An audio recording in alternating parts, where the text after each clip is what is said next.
كيكه سهله واقتصاديه في نفس الوقت البنات. في المقادير اللي غنحتاجو في هذا الكيك هو كاس ديال الحليب مع نص كاس ديال الزيت مع كاس ديال سنيده مع ستالي بسكوي مع جوج خمارات مع جوج ديال الشوكولا ديال الغبره. كناخدو في الاول كاس سنيده مع نص كاس ديال الزيت مع 3 البيضات. كنطربوا يا البنات هاد المكونات مزيان مزيان باش ما كتبقاش لينا نكهه البيض، كنشموها في ريحه الكيك. راكم عارفين كنطربوهم مزيان مزيان، عاد كنزيدوا لهم كاس ديال الحليب.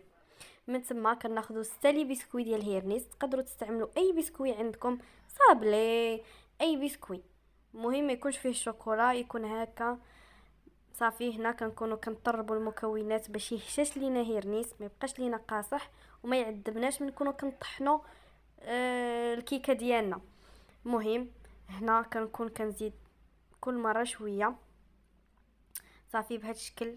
كتعطينا هذا القوام كما كتشوفوا في الفيديو بهذا الشكل هكا. كنبقى نخلط مزيان مزيان صافي. هنا كنعاود نطربهم. جاتني انا صراحه جويه ثقيله، خصني نزيد ليها الحليب. نتوما الا جاتكم البنات خفيفه ما كاينش مشكل. هنا درت جوج خمارات كما كتشوفوا، جوج خمارات فقط مع جوج ديال شوكولا غبره. ما كانش عندكم هاد الشوكولا في هاد الساشيه تقدروا ديروا جوج معالق حتى ل3. هنا انا صراحه بانت ليا شويه ثقيله، زدت نص كاس ديال الحليب بهذا الشكل هذا حيت بانت ليا ثقيله، والحمد لله هنا خفافت. الا كان عندكم البنات اي مول خدموا باي مول، انا الصراحه اكتفيت بالفراح كيجيني ساهل في نفس الوقت كتجي كيكته زوينه. البنات بغيت نقول لكم الفران انا سخنته قبل 10 دقائق. انا كنعطيكم الوقت اللي انا تنخدم به. بالنسبه للكيكه شحال كطيب في الفران، ها هما في الريكلاج درت ليها 50 دقيقه.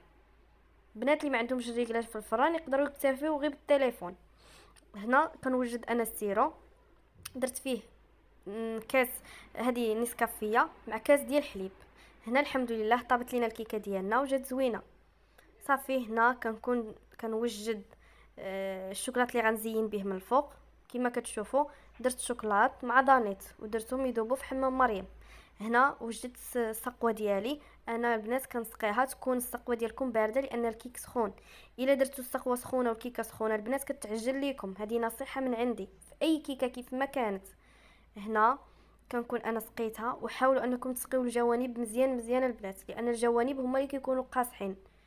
من سقيناها وجدنا الشوكولا ديالنا في حمام مريم مع دانيت، تحصلنا على هذا الشكل.